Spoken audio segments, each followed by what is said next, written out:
गणेशाय नमः। आप सभी भक्तों को जय शिव शक्ति, जय श्री राम, राधे राधे। आज हम इस वीडियो में आपको वट सावित्री व्रत के बारे में बात करेंगे। हम इस वीडियो में इसकी व्रत कथा के बारे में बात करेंगे। अगर वीडियो उपयोगी लगे तो लाइक और शेयर करें। पहली बार चैनल पर आए हैं तो सब्सक्राइब करना और बेल आइकन दबाना न भूलें। इससे आने वाले वीडियो की नोटिफिकेशन सही समय पर मिलेगी। अब हम वीडियो को शुरू करते हैं। एक समय की बात है, भद्र देश के एक राजा थे जिनका नाम अश्वपति था। भद्र देश के राजा अश्वपति के कोई संतान नहीं थी। उन्होंने संतान की प्राप्ति के लिए मंत्रोच्चारण के साथ प्रतिदिन 1,00,000 आहुतियां दी। 18 वर्षों तक ये क्रम जारी रहा। इसके बाद सावित्री देवी ने प्रकट होकर वर दिया कि राजन, तुझे एक तेजस्वी कन्या पैदा होगी। सावित्री देवी की कृपा से जन्म लेने के कारण से कन्या का नाम सावित्री रखा गया। कन्या बड़ी होकर बेहद रूपवान हुई। योग्य वर न मिलने की वजह से सावित्री के पिता दुखी थे। उन्होंने कन्या को स्वयं वर तलाशने भेजा। सावित्री तपोवन में भटकने लगी। वहां साल देश के राजा द्युमत्सेन रहते थे, क्योंकि उनका राज्य किसी ने छीन लिया था। उनके पुत्र सत्यवान को देखकर सावित्री ने पति के रूप में उनका वरण किया। ऋषिराज नारद को जब ये बात पता चली तो वह राजा अश्वपति के पास पहुँचे और कहा कि हे राजन, यह क्या कर रहे हैं आप? सत्यवान गुणवान है, धर्मात्मा है और बलवान भी है, पर उसकी आयु बहुत छोटी है, वह अल्पायु है। 1 वर्ष के बाद ही उसकी मृत्यु हो जाएगी। ऋषिराज नारद की बात सुनकर राजा अश्वपति घोर चिंता में डूब गए। सावित्री ने उनसे कारण पूछा तो राजा ने कहा, पुत्री, तुमने जिस राजकुमार को अपने वर के रूप में चुना है वह अल्पायु है। तुम्हें किसी और को अपना जीवन साथी बनाना चाहिए।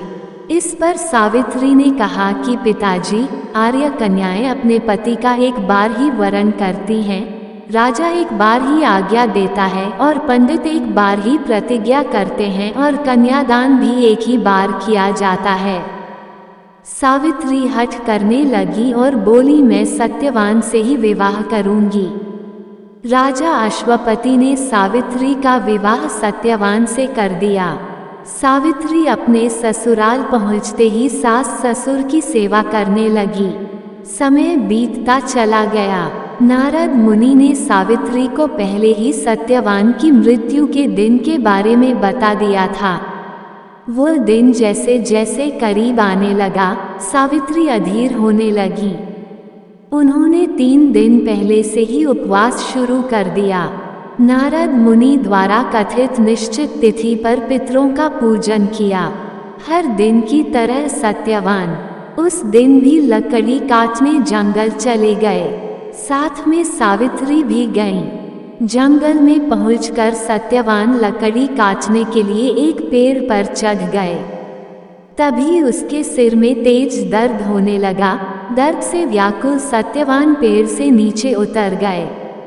सावित्री अपना भविष्य समझ गईं। सत्यवान के सिर को गोद में रखकर सावित्री सत्यवान का सिर सहलाने लगी। तभी वहां यमराज आते दिखे। यमराज अपने साथ सत्यवान को ले जाने लगे। सावित्री भी उनके पीछे पीछे चल पड़ी। यमराज ने सावित्री को समझाने की कोशिश की कि यही विधि का विधान है, लेकिन सावित्री नहीं मानी।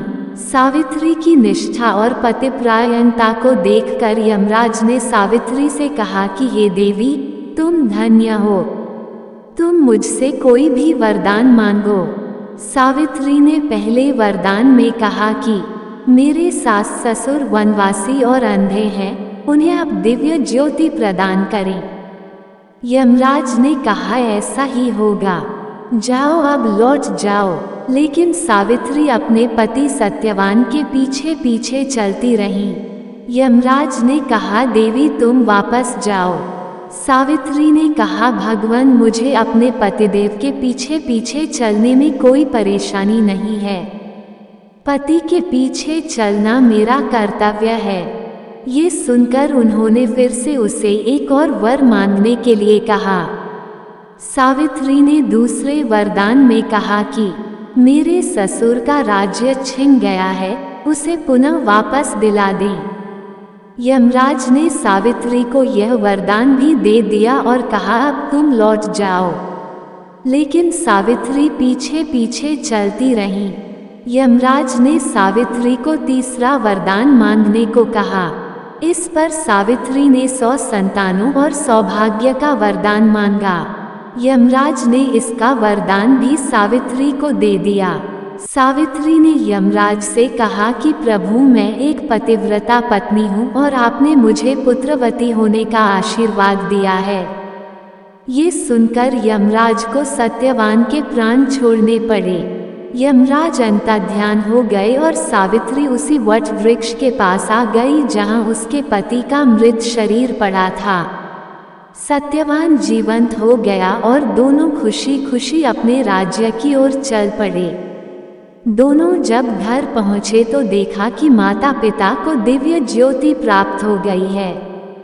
इस प्रकार सावित्री सत्यवान चिरकाल तक राज्य सुख भोगते रहे। अतः पतिव्रता सावित्री के अनुरूप ही प्रथम अपने सास ससुर का उचित पूजन करने के साथ ही अन्य विधियों को प्रारंभ करें। वट सावित्री व्रत करने और इस कथा को सुनने से उपवासक के वैवाहिक जीवन या जीवन साथी की आयु पर किसी प्रकार का कोई संकट आया भी हो तो वो टल जाता है।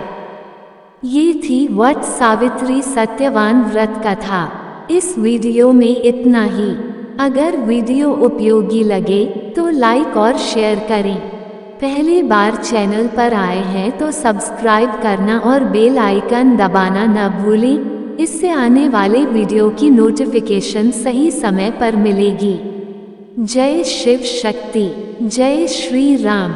राधे राधे। ओम नमो भगवते वासुदेवाय नमः।